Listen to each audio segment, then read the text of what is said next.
Welcome to Tales to Terrify. Welcome to Tales to Terrify, part of the District of Wonders network, featuring Starship Sofa, Crime City Central, and Protecting Project Pulp. Everyone has a story in the District of Wonders. Come and find yours. Good evening, children of the night. Welcome to the Nook, to Tales to Terrify, and to the dark. Yes, it's dark in here tonight. Dark in honor of the night, in honor of, well, come on in, come in, I'll tell you. There. Settle, drink, goodies, they're there. Wait until your eyes adjust and you can find them. Okay? Okay. Well, it's dark. We're back from WorldCon, ChiCon 7. Had a very good time until Saturday night. Saturday night, I found out we, Tales to Terrify, did not win a Parsec Award for being the niftiest, scariest, most wondrous new podcast in the multiverse. That honor went to Toasted Cake. Congratulations, Toasted Cake. I sent them a congratulatory note. Saturday night. Sunday, I went to the Hugo Awards, the up-picker designate for the Starship Sofa. Sat in the nominees section. That was nice, like being at the Oscars, right up front. Robert Silverberg in front, Gene Wolfe, Neil Gaiman to Celia's left. As an acceptor, I was on the aisle, and a lot of Hugos passed by me that evening. I actually held one during the rehearsal. It's a hefty little bugger. Beautiful bass this year, resonant of Pablo Picasso's statue in Daly Plaza here in Chicago. You'd have to see it. Well, the moment came, and it went. Squeecast won. Half a dozen squeeing ladies and one guy accepted the Hugo on behalf of, I guess, themselves. No, congratulations to them. Women, man, they do a great show. And hell, the Starship pioneered Hugos for podcasts. They've been nominated every year since. That's an accomplishment to be proud of. Tony's the Meryl Streep of podcasting, but I never got to deliver the acceptance speech that I'd prepared. No, I'll not do it here. But it was nice. Wasn't self-serving or congratulatory. I think it struck the perfect balance between humble thanks and embracing the whole form of podcasting. Well, anyway.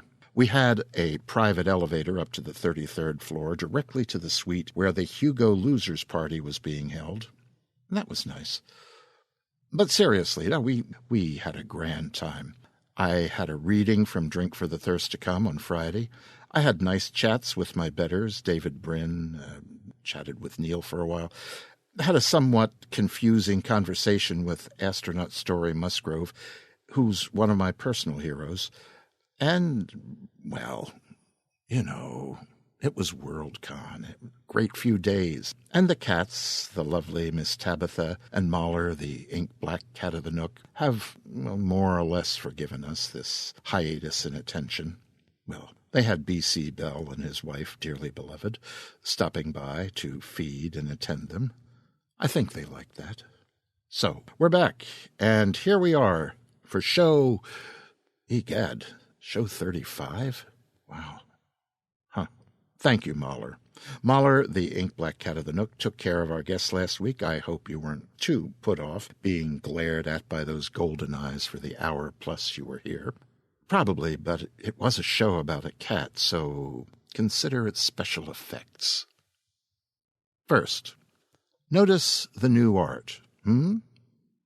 Bottled eyeball. Yum. The work of the month is courtesy of Skeet Scienski. It is entitled Eye Drop and was originally designed in pen and ink and brought to life with Photoshop. Skeet is a custom illustrator and designer who lives in Charlotte, North Carolina with his wife, 2 kids, and his pugs. and Cthulhu on the weekends, he says, though I have no idea what that means exactly. His passion for bringing the unreal to reality is limited only by the size of the interdimensional tear in the space-time continuum, he says. And you can see more of Skeet's work at www.facebook.com/beyondthedisc. We'll put that below so you can just click on it. Skeet is also Tales to Terrify's art director. He's the one who wrangles new art and sometimes provides it, as he has here. When I first became involved with Tony C. Smith and with the Starship Sofa, years and years ago now, Skeet was the guy who did the covers for all the Starship books. His cover for Starship Sofa Stories Volume 1 inspired my novella Lord Dickens' Declaration, and having been inspiration, Skeet got the job of going on to illustrate it. Again, as I said, that's a ways back. Skeet provides art for the Starship, for us, for Drabblecast, et al.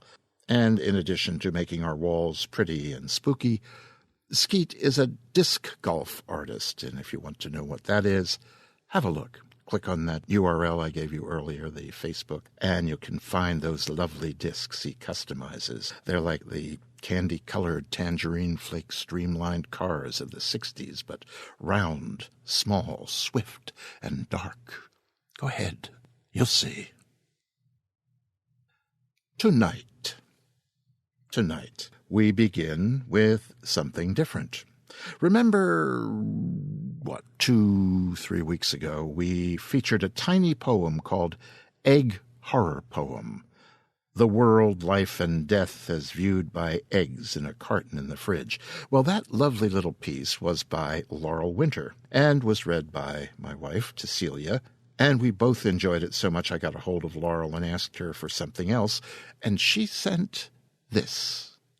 So, here again is the team of Winter and Santoro, back again for Run, Run, Run by Laurel Winter. "Where are you?" Peggy hissed, ducking to check beneath the table. She kicked the skirt of the blue chair. Nothing under there. "Come out, right now," she said. Her hair swung in front of her face as she stalked, a dingy brown that made her remember the gold of childhood. Like his hair. "Come out!" she shouted, swiping the hair back, tucking it behind her ears. Peggy stopped, listened. Not so very long ago, she had been able to zero in on the terrified gulps of air, the occasional sobs. But somehow, as if turning 4 was magic, Stephen had learned to breathe shallow in his chest, silent. Now he really could hide from her. For a while. She continued her search, not under the bed, not in the cupboards where he had hidden last week, crouched in an impossibly small space behind the food processor, not in the linen closet, room by room, cavity by cavity, shadow by shadow. She came back to the bedroom. He was there. She could sense it. But where? Grabbing an empty hanger, she poked back between the clothes, jabbing at the wall. "Where are you?" she screamed. She lashed out with her arm, bringing clothes and hangers to the floor in a jangling, tangled heap. No small boy crouched amid her shoes. Peggy picked up a narrow black lace-up that Stephen had once referred to as her witch shoes. She threw it against the closet wall hard enough to dent sheetrock. Then she spun around, as if to catch him sneaking out behind her. Nothing. "If you don't come out," she said, her voice crooning, "it will be worse." Would it? Even Peggy didn't know. Certainly Stephen didn't, corpse still beneath a dark lair that didn't offer enough oxygen for even his shallow breaths. Would she still hit him? Certainly, so he couldn't go out. Maybe this time she wouldn't find him if he stayed perfectly still. Peggy threw a few more shoes against the wall, streaked the mirror with her favorite lipstick. Damn that kid. He was supposed to come when she called. When she found him, she was going to beat his little butt red. She looked around the room again. Dresser, chair, bed. The quilt was a little sloppy around the pillows. Holding her breath, walking soft, she approached. She jerked the quilt down. Nothing. She took the corner of a foam pillow in each hand, pulled. Stephen lay crosswise at the head of her bed, chest and arms so hunched he almost wasn't there. His eyes were squeezed shut, the long lashes spiking out. Peggy just stood there, arm upraised and rigid. He was going to see it coming. The squinched eyelids barely fluttered. Her muscles throbbed. Then he peeked at her, eyes bright with tears and terror. Peggy's anger melted, ran down her spine. "Oh, baby," she said. "Mommy found you. We were playing a game, weren't we?" The boy nodded, a smile stretched tight as a grimace forcing itself across his face. The mother gathered him up, rubbing the shaking back, the trembling legs. You hid, she babbled into his soft neck. "But Mummy found you. Mummy always finds you, doesn't she?" His nod was so quick, so small, that Peggy could hardly feel it against her shoulder, but it was enough. "The Mommy is going to read a story to her, sweetie," she said. "Would you like that?" Again, the minute nod. "What story would you like?" she asked, not really expecting an answer. Stephen didn't talk, didn't say a word. He looked at the pictures in the books and pointed sometimes. If he wanted a drink of water, he climbed up on a chair and got it himself. "He's really smart," Peggy would tell her friends. "Probably a genius. Einstein didn't talk until he was 4. Or was it Edison?" Maybe he had babbled as a baby. Peggy couldn't really remember, but he was her quiet little man now. They reached the bookshelf, and Peggy hitched his weight onto one hip so he could see. "Pick a story, sweetie," she said. He looked at her with a question in his eyes. She gave a little shake. "Pick," she said, "or I will." His hand darted out, pulled a slim, coverless book from the stack. "Oh, no," she cried. "Do we have to read that one? You always pick that one." Stephen began to shake. He dropped the book. In a minute, he would be crying, she knew, silent tears squeezing past his lashes. "Oh, all right," she said, stooping. Stephen's head banged against the shelf. "Sorry," she muttered. She grabbed the book. A page fluttered out. Stephen's body tightened. "Well, that's what happens if you throw your book," she said. She stepped on the fallen page and carried her son to the couch. Peggy put on her bright voice, as she always did when she read. She was a good reader, she knew. She did voices and sounds and put everything into it, and Stephen was the perfect listener, so they read a lot, as much as they could. Stephen sat upright beside her. "You can sit on Mummy's lap," she said in her bright voice. The boy hesitated for a second, then climbed onto her lap, his body as stiff as the missing cover of his favorite book. Peggy began, but not with the first page, since it was lying on the floor near the bookshelf. "I've run away from a little old woman, and I can run away from you. I can, I can." The gingerbread boy raced down the lane with the old man puffing behind him. Soon he came to a cow standing in a field. "Stop so I can eat you," said the cow. "Run, run, run as fast as you can. You can't catch me. I'm the gingerbread man." Peggy made the cow sound low and mournful, the gingerbread boy sprightly and boastful. Her favorite was the sneaky fox. When she got near the end, she always put all her effort into creating a smooth, sleek, devious voice for him. Stephen relaxed as she read, fitting into the curve of her arms. She knew the book by heart, had read it so many times that she didn't even need to look at the pages. So she looked at Stephen's golden head instead, and at the curve of his cheeks from above. Every time the gingerbread boy talked, the muscles in his cheek moved. Was he smiling? Once she took his chin in her hand and lifted it to see if he was. The smile, if there ever had been one, disappeared into fear. Peggy dropped his chin, continued reading. The bright voice sounded a little hollow to her, and Stephen didn't soften again. By the time they reached the fox, Peggy was as stiff as her son. She channeled the energy into her voice, creating a character that almost lived. She could hear the jaws snap in her mind as the fox tossed the naive gingerbread boy off his nose. The picture in the book showed the entire gingerbread boy disappearing into the fox's maw. That had always bothered Peggy. In the other pictures of the two of them together, the gingerbread boy seemed larger, too large for one bite. Realistically, there would probably be crumbs and pieces, maybe a leg flying. She shook her head and closed the book. Suddenly she felt weary, drained. "Mummy's tired," she said to Stephen, dumping him off her lap onto the couch. He didn't move. "Mummy's going to bed." It was dinner time, really, but Peggy wasn't hungry. She felt as if she had just gulped down an entire gingerbread boy. Sickly sweet. Her stomach heaved, settled. "Mummy's going to bed," she repeated. Stephen sat on the couch where she had dumped him. When he was sure she had gone, he walked silent to the refrigerator, tugged the door. There was pizza left from last week in a sagging box, but it was on the top shelf with a bowl on it. He could never get that down quiet enough. His stomach grumbled, wanting the pizza.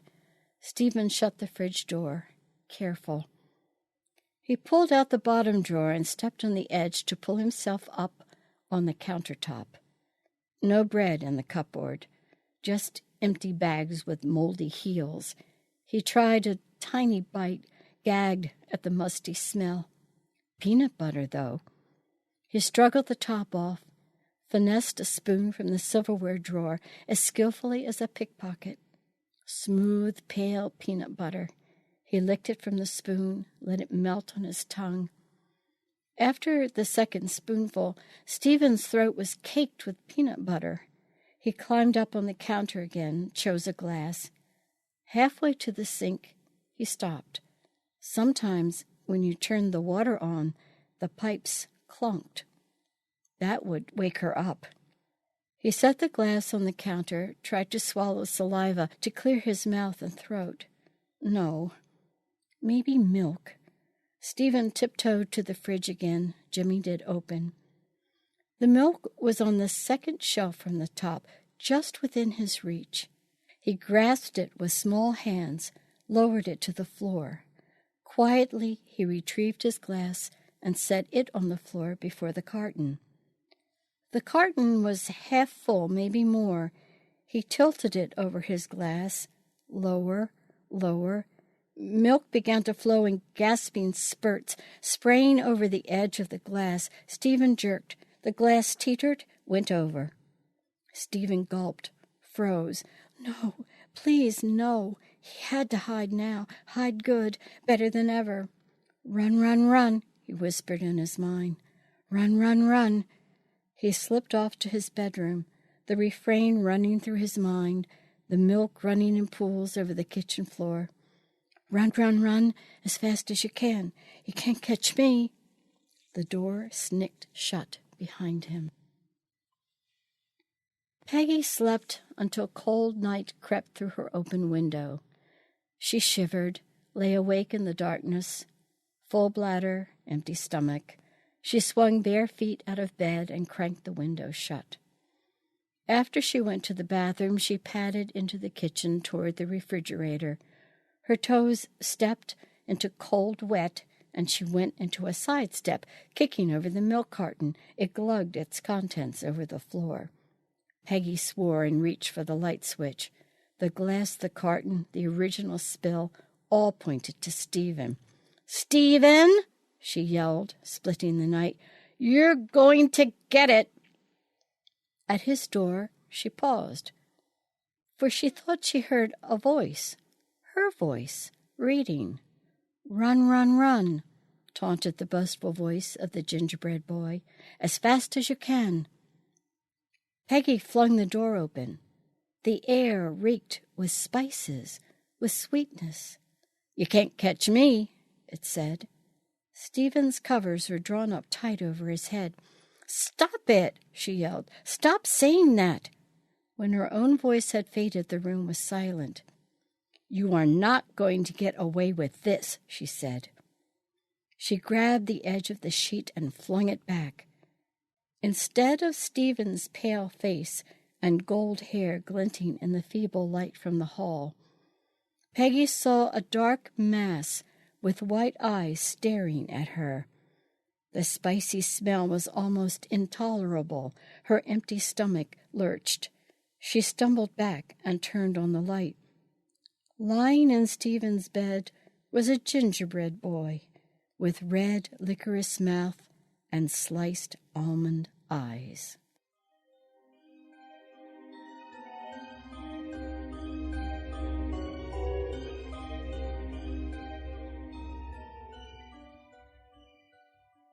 Well, that made me hungry. Sunday evening at the Hugo Losers Party up in the Texas delegation suite, they had these tasty little pies in a stick, and they had cookies of all sorts. Yum. So thank you. Thank you, Laurel.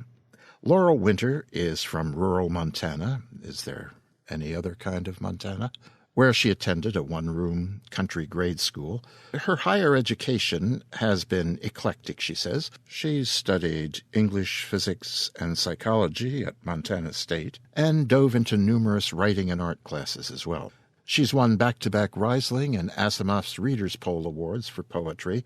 She has gotten a World Fantasy Award for her novella Sky Eyes and the 2003 McKnight Artist Fellowship for children's fiction. Her first novel, Growing Wings, was a finalist for the Mythopoeic Award for Children's Fantasy. Stop by her site at http and never mind, we'll put it below. It's at laurelwinter.com. And thank you for this, Laurel. And more, please, more. Business, the usual. It will be out soon, and soon we'll have the information on how to order it on our website. What, you ask? No, you don't ask, because you already know. You know I'm talking about Tales to Terrify, Volume 1, out this October, Halloween. You'll have to have 2, at least 2, maybe more. One for yourself, another for your best friend, a third for whomever else you might meet that you might think might like it. Maybe, well, just keep it in your head. You're going to love it. Writers, poets, send us your stories, send us your poems. Go to the Tales to Terrify webpage. Click the Submissions button at the top. It'll tell you everything you need to know. Writers, send us your 10 terrifying minutes, record them, send them with 10 terrifying minutes in the subject line, and we'll cast them, make you famous, like that. Also, and I blush to say it, send us your money. Click on the button, contribute. It'll help. Enough? Enough. Our main fiction tonight is from an old friend and an old friend of the show, Stoker award-winning novelist and short story writer John Everson. John's a multiple nominee for the Stoker Award, and in 2004 won for his first novel, Covenant. He was also nominated in 2007 for his short story, Letting Go. We'll have that one sometime down the road, we hope. Tonight's story is a lovely little domestic drama narrated by Josie Babin. It's called The White House by John Everson. There is no poetry in death, Mrs. Tanzer said. Only loss and rot, stink and waste. I never could understand those Gothic romantics who celebrate the dark and lust after the cycle of decay." The little girl in front of her didn't say a thing, but nodded creamy, unblemished cheeks as if she understood. "I suppose that doesn't make much sense to you," Mrs. Tanzer continued, running a powder-coated finger up the girl's cheek. "You came here hoping to sell cookies and to visit my nieces, and here I am talking to you about death. But I can't deny death, mind you. Everything has its place, and every place its thing." The older woman laughed and stood up from the table. Her plate of thinly sliced apples remained untouched, uneaten, the brown creep of time already shadowing the fruit. The girl's plate, however, glistened with the juice of an apple long gone. Mrs. Tanzer ground a pestle into a tall bucket that squeaked and shifted on the counter as she worked. "Well, I'm sorry my nieces Jenna and Jilly aren't here any longer. They only came for a visit, so I'm glad you got to meet them. Perhaps you'll have the chance to be with them again soon.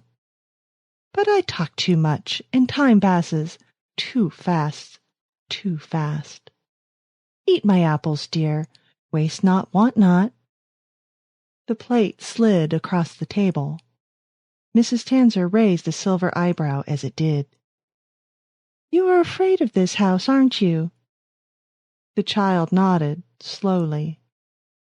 Her eyes were blue and wide, and the reflection of the older woman's methodic grinding and pummeling of the substance in the bucket glimmered like a ghost in their mirror. "I can't say that I'm surprised. Quite the reputation it has. I didn't realize that when I moved in, but now it makes sense what a steal it was. I knew there was something wrong when the realtor quoted me the price. You could see it in her face. She was afraid, that silly woman was. Not that she knew why. A beautiful old mansion like this, perched on the top of the most scenic hill in town? I have to admit, I didn't care what was wrong with it. For that price, I thought, I could fix it. And then I moved in and started teaching down at Bernard Elementary, and I found out why that girl was scared.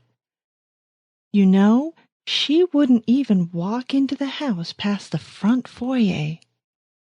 Mrs. Tanzer laughed. The pestle clinked against the top of the bucket, and a hazy cloud puffed from the opening like blown flour.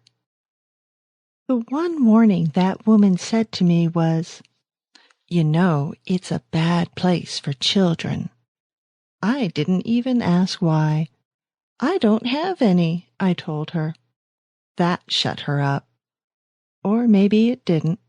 I didn't care. I walked up those gorgeous oak stairs that wind out of the living room and up to the boudoir.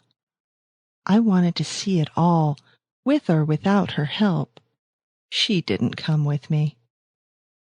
Mrs. Tanzer stopped her grinding then and considered. "Would you like to see the upstairs?" she asked. The little girl shrugged, and the older woman dropped the pestle. "That settles it. Jenna and Jilly aren't here, but I can still show you the house. Come on upstairs. I'm going to show you the most beautiful four-poster bed your little eyes have ever seen. The girls loved it. It may be the only four-poster bed your little eyes have seen." The girl rose from the table, hands held straight at the sides of her red and green striped skirt. She wanted to leave, felt embarrassed that she'd been coaxed into staying somehow.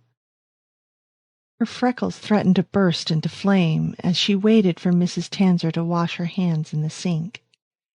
"Come on, then," Mrs. Tanzer said at last, and led the girl back towards the front door she'd come in. Her backpack from school still lay abandoned on the floor nearby. Mrs. Tanzer put a foot on the first varnished step and then paused.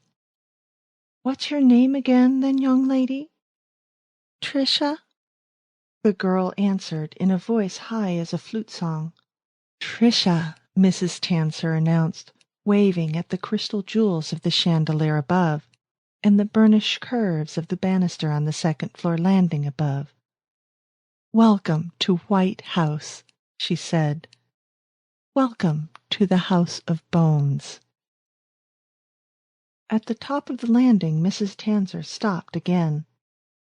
"This house was built in 1878 by Garfield White," she announced. "I looked it up. He was a railroad man, made his living helping folks move their steel and wood and food and such from one place to the next. Why he settled here in the middle of nowhere I'll never know, but there you go. Everything has a place, and every place its thing. He built this place, and put his wife here in it to raise their son. Maybe he thought she'd give the boy a good upbringing here, away from the corruption and sin of the cities." Mrs. Tanser motioned for the girl to follow her down the hall to the dark-rimmed doorway of a room. "That woman spent her time in here, so the stories go, day after day after day, while her Garfield rode the rails making his fortune. He stayed out on those rails more and more, hoping maybe to gain his son an inheritance." The older woman stepped with a click and an echoey clack into the room. The walls were papered in a pattern of whirling pinks and blossomed yellows, but the garish sidelights did little to detract from the majesty of the enormous mahogany bed that dominated the center. Its rich posts rose from lion-claw paws on the floor to taper in spears to within inches of the faded ceiling. A translucent gauze of yellowed lace hung between the posts and darkened the space with a ghostly light. The more her husband stayed lost on the trains, the more his wife stayed lost in here, in this very bed, Mrs. Tanser said. "Go ahead, sit on it yourself and see why."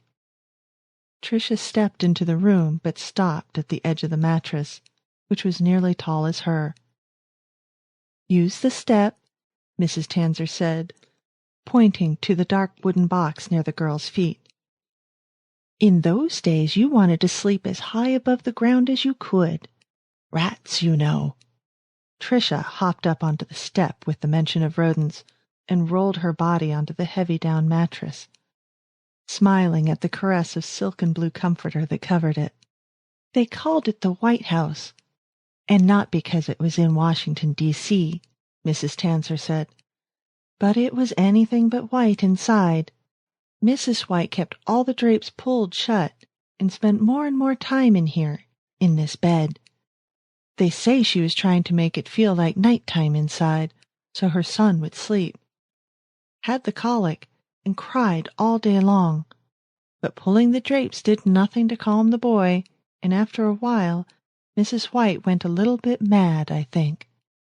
Day after day, night after night, her baby cried, and she paced this floor with him, pounding his tiny back and begging him to burp, and then screaming at him to burp." Mrs. Tanser shook her head. "That boy never saw the nest egg his father was out putting away. When Mr. White came back from one of his long trips down the rails, he found the house dark and all the shutters pulled. I probably shouldn't be telling you this, you being a young girl and all, but you've probably seen worse on TV. Oh, the things they show on that tube." Mrs. Tanser shook her head, brows creased in the dreadful sadness. "When Mr. White came home that day, he walked up those same stairs you and I just did, and knew right away something was wrong. I won't say more than this, but the smell was in the air, and he was no fool. He rushed to the bedroom and threw open this door and—" Tricia's eyes widened as the story unfolded. "When the light streamed into the pitch-black room, he found his wife and son here in the shadows, only they were in no condition to leave.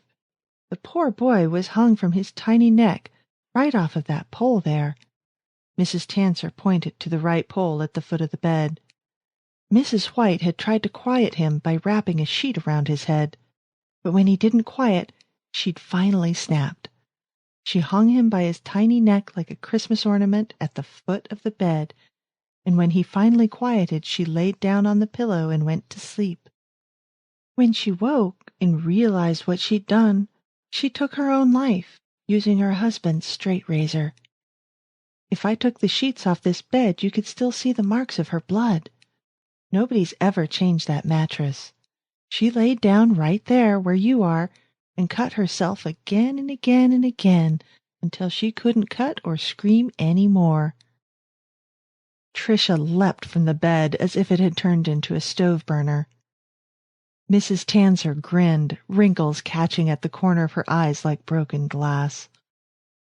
She used that blade so much, they say she had to have a closed casket. Can't imagine cutting your own face with a razor blade myself. But I can't imagine hanging your own baby, neither. There's a reason they started calling this place the House of Bones, but that came later.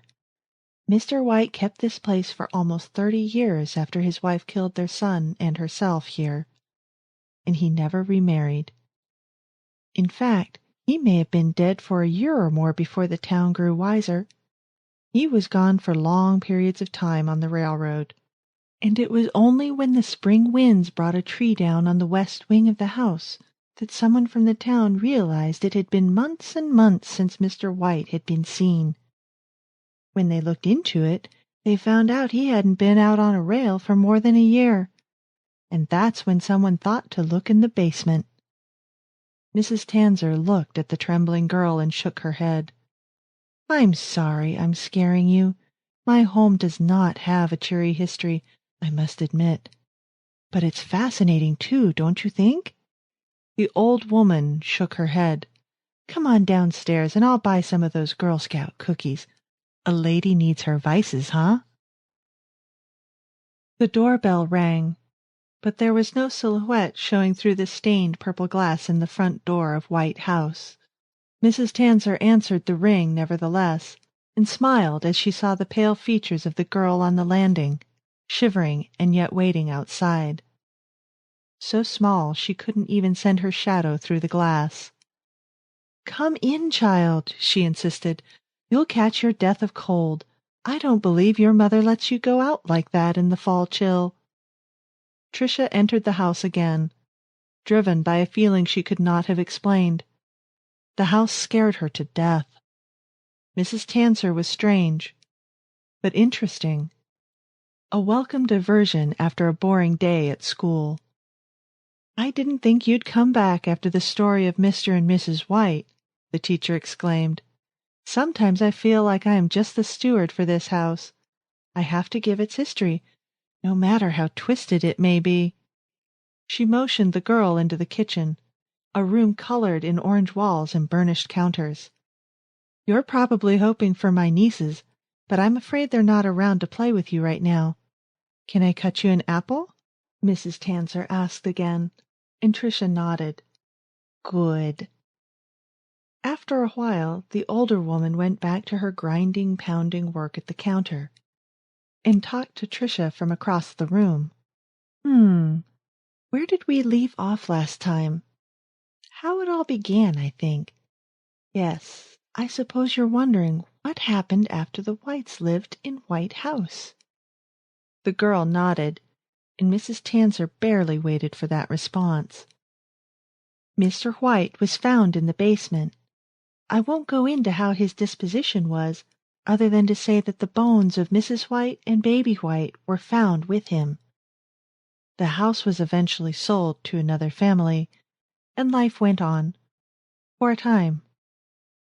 Mrs. Tanzer brushed the dust from the lapels of her maroon collar. It smeared like dried milk across her chest. You can't hide the past, she said, nor can you hide from the past. What is, and what was. The next people who bought this house pretended that the Whites hadn't killed themselves here, and as a result— Tricia looked up from her slice of apple with a keen gaze of expectation. Well, they didn't consider the fact that they might also spend their lives and deaths here. Sometimes, Mrs. Tancer said, eyes looking far, far away, a mother's love is not endless. In fact, it doesn't even really begin. The older woman rubbed a tear from the wrinkles at the side of her eye and forced a grin. Silly old woman I am, she said. You're just a girl, and you can't even begin to understand the twists and cul-de-sacs of a mother's love. I had a tough one is all, and even now I can hear her scolding me. I've met your mama at the PTA, and she's not like that. Not like that at all. You're a very lucky girl. So where was I? Oh yes, the next family. A pastor, the father was, come here all the way from Omaha. Why here, again, I'll never know.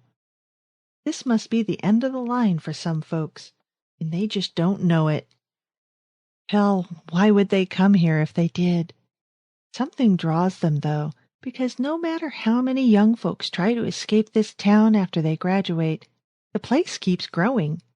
Back in those days, before the Great War, there were just a couple hundred here, and the Martins moved into this house with a huge welcome from the townsfolk. For a time, Pastor Martin even held services right here in this house, in the sitting room, I believe, until a proper parish chapel could be built down in the center of town. All that holiness didn't settle things apparently, though, in White House, because the pastor and his family came to a similar end as the Whites did. Things were happy here for a few years, and the Martins had 2 children, Becky and Joseph. But just like Mr. White, Pastor Martin's vocation began to consume him, leaving Mrs. Martin here in the house all alone with the children day after day. The story goes that Mrs. Martin got bit by the green bug and started thinking that Pastor Martin was spending far too much time down at the new chapel in town. There's no telling if it's true or not, but she thought the pastor was making time with a pretty little hussy in the back pew, while she was trapped here in this old, cold house with 2 screaming kids. I'm talking too big for you, aren't I? Mrs. Tancer said, noting the confused expression on the girl's face. The pastor's wife thought he had gotten a girlfriend is the thing, and he was married to her, and she didn't want him to have a girlfriend. So she locked little Becky and Joseph into a small room at the back of the house. Someone, probably Mr. White, had added on and built the room by hand. It wasn't completely true. Sometimes Pastor Martin would come home at night and hear those kids screaming in the back of the house, and when he'd let them back out, they'd tumble into the house proper, shaking and blue with cold, because none of the seams of that room were level. The outside could leach in easily. Hell, you could see the grass waving in the wind through the gaps, and the drafts on this hill in the winter are something horrible, I have to tell you. Even asleep in that big 4-poster bed upstairs, I put an Afghan on top of the covers in December. Can you imagine how cold it must have been for those children, when they could actually see the outside through the cracks in the walls? Anyway, Pastor Martin yelled at his wife many a time for how she treated those children. Yelled so loud the people a mile down the hill in town could hear him and mark his words. And she'd yell right back and accuse him of taking the Lord's work to the devil, not to mention that tart Beatrice Long. She thought he was making time with a church whore. Tricia put a hand over her mouth to stifle a yawn, and Mrs. Tancer pushed the plate of apples closer to the girl. I'm going on too long, aren't I? Let me speed it up for you some. An old woman can go on. One day Pastor Martin came home, and for once the house was quiet. His wife told him the kids had gone to stay with friends in town for the weekend, and he heaved a sigh of relief. The noise had really begun to get to him, and that, as much as anything, was why he'd been spending more and more time at the chapel. The Martins reportedly had a lovely dinner, and even broke out a bottle of wine to celebrate their brief vacation from the children. Pastor Martin tried to get romantic with his wife, but she waved him off of that. You wouldn't want to make more of the little screamers, would you? She said. Mrs. Tanzer paused, looking quizzically at Tricia's moon-round cheeks. That probably doesn't mean much to you yet, does it? Well, it came to Sunday, and Pastor Martin spoke after church services with the folks his children were supposedly staying with, thanking them for their hospitality. But they looked confused at his thanks, and told him that they'd be happy to have Becky and Joseph over any time, but they hadn't seen the kids these past few days. Pastor Martin was upset by that, and after the last service headed home in a rush. He wondered if he'd gotten the family wrong that the kids were staying with. When he entered the house for the third day in a row, it was completely silent, but Mrs. Martin waited for him at the table. "Sit," she insisted. "Eat." He sat, but asked where the children were. Mrs. Martin smiled sweetly and ignored him, fixing herself a sandwich and then pushing the plate towards him. "Light or dark?" she asked. "Both," he said absently, and as she put the meat on his plate, along with a long crust of bread, he asked her again, "Where are the kids?" Mrs. Martin smiled that strange little grin again and nodded as he lifted the bread to his mouth and chewed. "You're eating them, dear. Becky's light and Joseph's dark." Tricia's eyes went wide as she set the piece of apple she held back on the plate, uneaten. Horrible, Apparently Mrs. Martin had used the back room to turn her children into cold cuts. When he screamed and beat on her for her horrible crime, she only smiled and told him to make more with Beatrice Long. Back then, in a town this size, they didn't have asylums, and so Mrs. Martin never actually left this house. Pastor Martin locked her in the room she'd killed her children in, and fed her meals at morning and night. She never came out of there again, and whenever he'd break down and cry and ask her why, all she would say was, "The house needs strong bones." Mrs. Tanzer grinned. "Creepy, Want to see the room?" Tricia's eyes widened. "Oh, don't worry. The Martins are long gone from there. Come along, I'll show you." Mrs. Tanzer led Tricia through a hallway and a long dark sitting room to a white door. She turned a latch and a metal bolt clacked audibly before she turned the old round knob. They stepped through into a small dark room. It had no windows at all, but still it was lit. The sun beamed in through hairline cracks in the grout between the stones that had been shaved and stacked to form the addition. Shadows played like anxious ghosts on the walls, and dust motes rained in lazy dances as the wind shifted and groaned outside. "This is it," Mrs. Tanzer said. "The infamous White Room. They think that Mr. White built it with his own hands, and used the bones of his wife and son as the grout between the rocks." Mrs. Martin followed his lead. "The paint you see in here? The reason the room is so white? She ground up the bones of those two kids after carving them up for luncheon meat here in this room. She used the dust of their bones to paint this room an everlasting off-white." Tricia stared in horror at the walls. "The paint is their bones?" Mrs. Tanzer nodded. "It seemed a sacrilege to paint over the remains of those poor souls, so the room has been left exactly as it was when Pastor Martin sat down here in the middle of the room and, well, there's no delicate way to put this. He blew his brains out with the hunting rifle.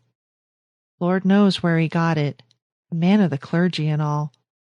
Someone wiped down the ceiling and wall over there." She pointed to a shadowy stain to their right. "But all in all, the bones of those children are still right here, chalky and white for anyone to see." "Oh, my dear, you're trembling. You're white as the walls.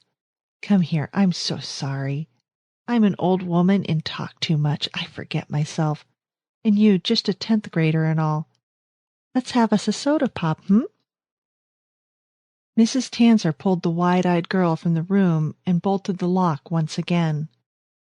Don't need any of those summer breezes or restless ghosts getting in, she mumbled, and then shook her head. Darn it all, there I go again. The massive door opened with a long squeak. Mrs. Tanser peered through the foot-wide opening with a suspicious look on her face. Then her eyes lighted on the tousled hair of Tricia. "You're probably here to see my nieces, aren't you?" she asked. The girl shook her head. "No, ma'am, I don't know them." "Don't know them?" Mrs. Tanser looked confused. Then she slapped a palm to her forehead. "My, oh my, that's right. They came a-visiting a while before you came a-visiting, and you've just been too polite to correct an old woman before." She opened the door wider and motioned Tricia inside. "Sometimes it's all a blur," she confided, and pushed the door shut. "I remember now. I've been giving you the history of the house, and fattening you up on apples. Not the best choice for fattening, I'll give you, but it's what I have. No chocolate cakes up here on the hill." Mrs. Tanser motioned her into the kitchen.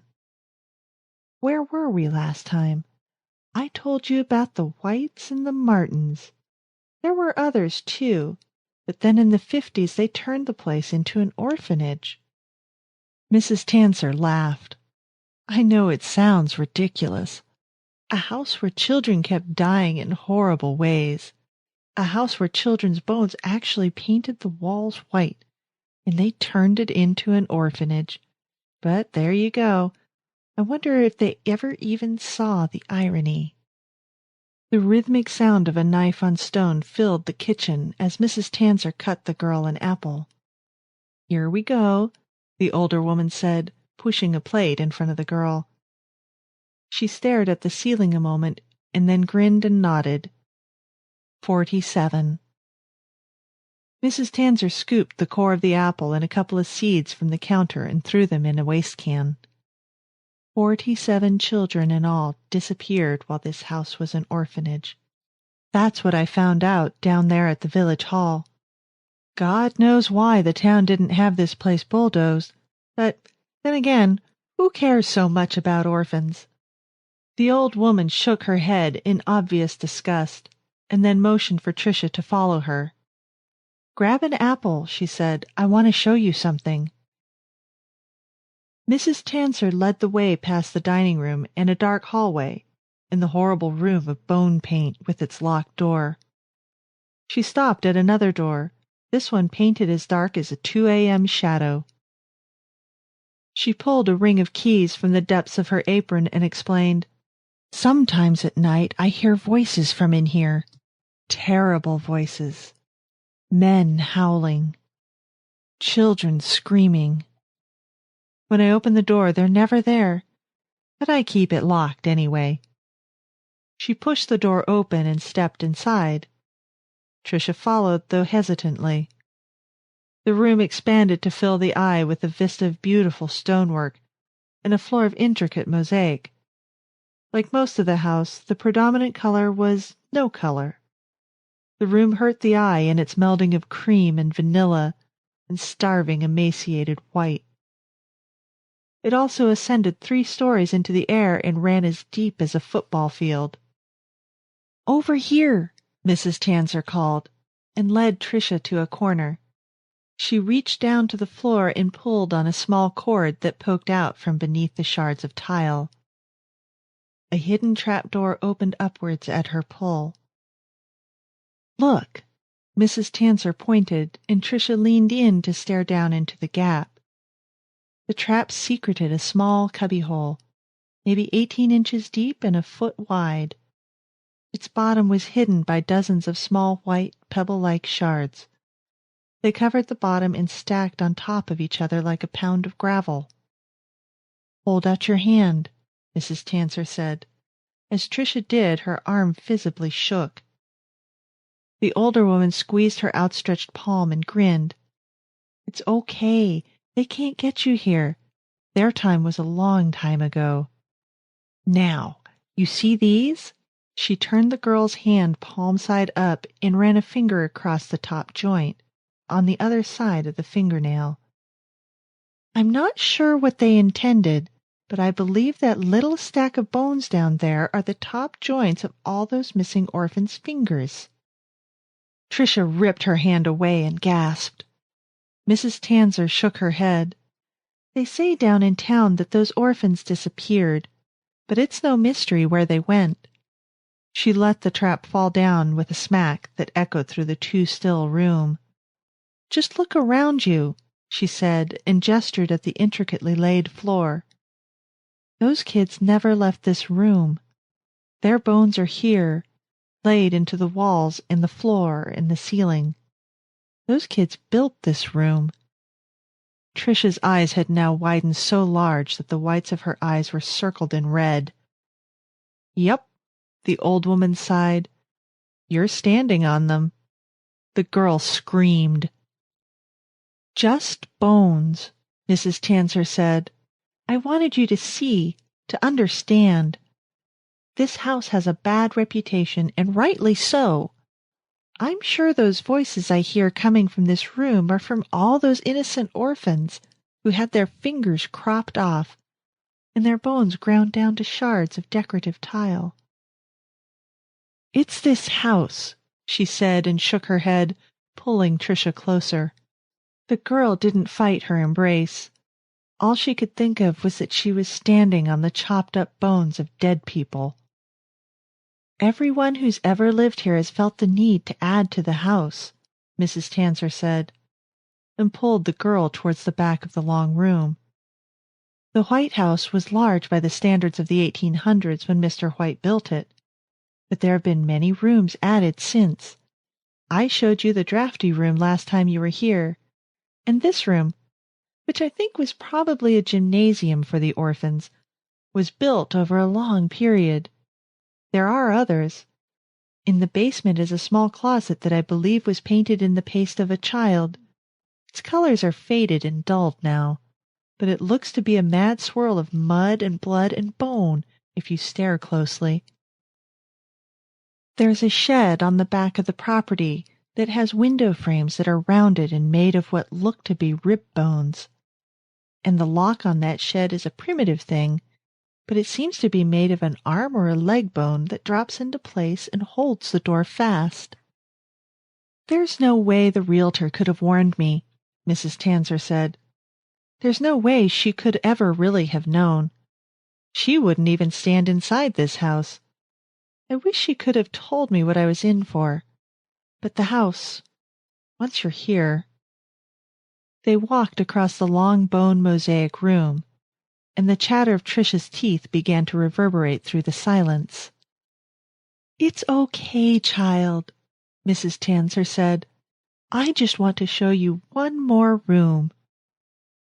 At the back of the long white room she stopped and reached out to turn the latch on a door that only announced itself as thin seams set into the wall. It opened outward at her touch, and a cool breeze hit them as it did. "I think that some of the rooms people added to the house were afraid to show their real colors," Mrs. Tanzer said. "The people knew what they were doing, on some level, and they bleached the bones and carved the bones and crushed the bones into paste and mortar and paint. But when the house told me, when I realized what I would have to do, I made a pledge to myself to be true to the children who came here. The people who grew this house. They shouldn't be hidden in pieces, I said to myself, but celebrated. After all, everything has its place, and every place its thing. The things that build this house have their place. They had life, and in death, they grow the white house in rooms of bone. And this house must have its thing. These days, that's me." Mrs. Tanzer picked up a hammer and raised it above Tricia's head. She breathed deep as the girl squealed and tried desperately to run. Her screams rang out like bullets scraping metal. But Mrs. Tanzer's other hand held the small girl fast, a trapped animal. "You'll live here forever," she promised, and I promise you'll hardly feel a thing. I can't believe the torture some of these kids must have gone through. I could never be so cruel." Tricia screamed again, a horrible, larynx-shredding sound. But she couldn't break free of the old woman's grip. Mrs. Tanzer lived only for the house now, and Tricia had never felt such a desperate strength before. The veins of the woman's hand stood out, blue and serious, above the small girl's reddening fingers. "I came to this town because I loved children. Jenna and Jilly didn't want to stay here either," she whispered. "Look at them up there." She nodded at two tiny skulls shrieking in silence on the wall. "But what could I do? I adore children. The house, this house, it never relents." "Hold still," Mrs. Tanzer said.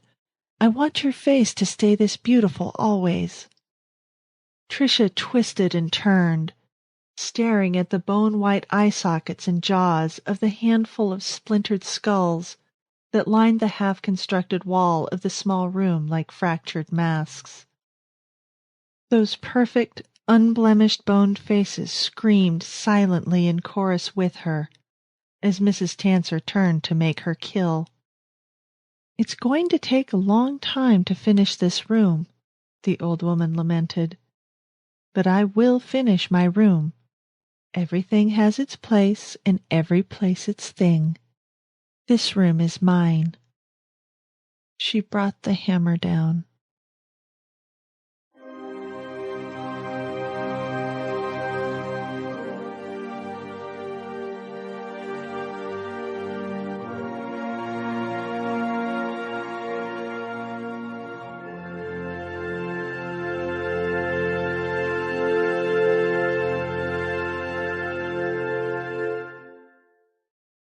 Thank you, John. And thank you, Josie.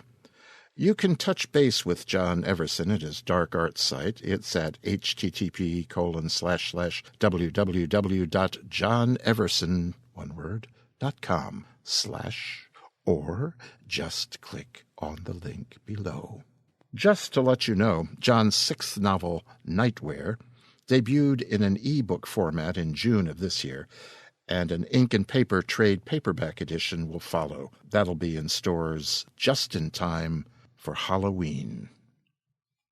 By day, Josie Babin, who read The White House, is a biologist, a happy little human cog in the grand machine of medical research. She says when she is not at work or enjoying the great outdoors of San Diego, she can be found at home with her 3 loving companions, 2 feline and 1 human. That sounds familiar.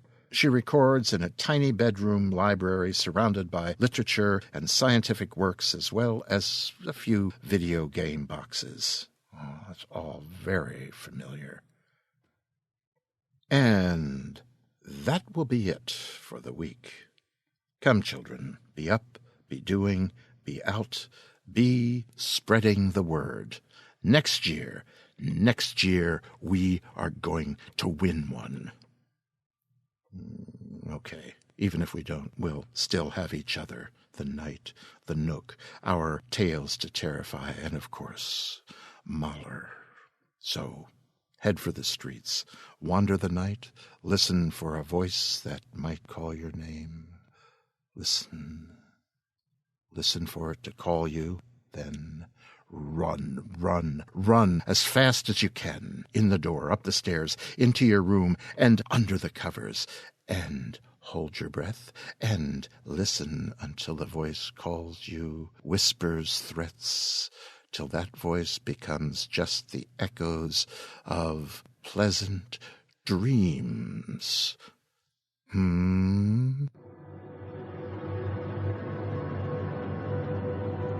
This presentation has been brought to you by the District of Wonders Network, dedicated to podcasting the finest genre fiction. You can learn more about the District of Wonders and their many literary productions at their website, www.districtofwonders.com. Thank you for listening.